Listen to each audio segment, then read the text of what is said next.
Si tu veux un physique large, solide et vraiment athlétique, il y a un muscle que tu peux pas négliger.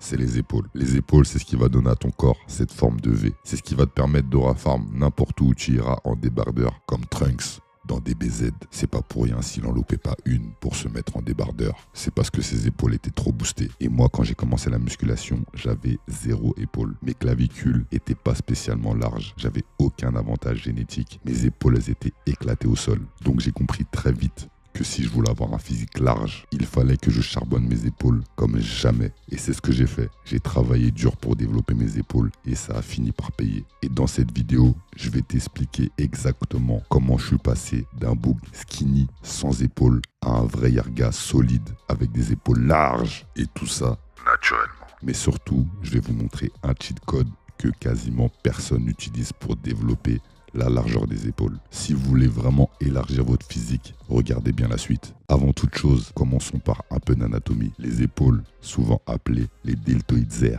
sont divisées en 3 faisceaux, l'avant, le côté et l'arrière. Le deltoïde antérieur est très sollicité dans beaucoup de mouvements de poussée comme le développé couché ou le développé militaire. C'est pour ça qu'il est surdéveloppé chez quasiment tous les pratiquants de musculation. Donc on va pas en parler dans cette vidéo. Le deltoïde arrière est important pour donner cette forme de noix de coco aux épaules. Un peu comme Freezer pleine puissance ou Tengen dans Demon Slayer.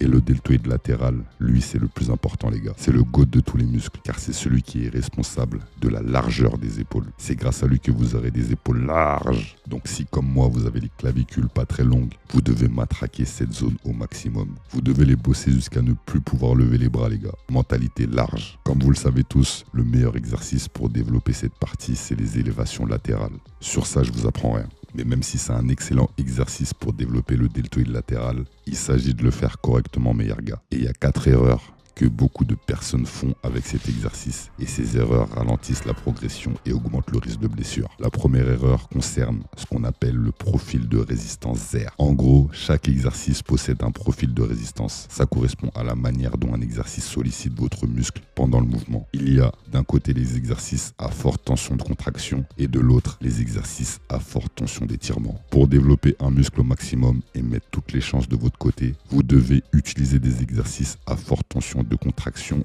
et à forte tension d'étirement. Pour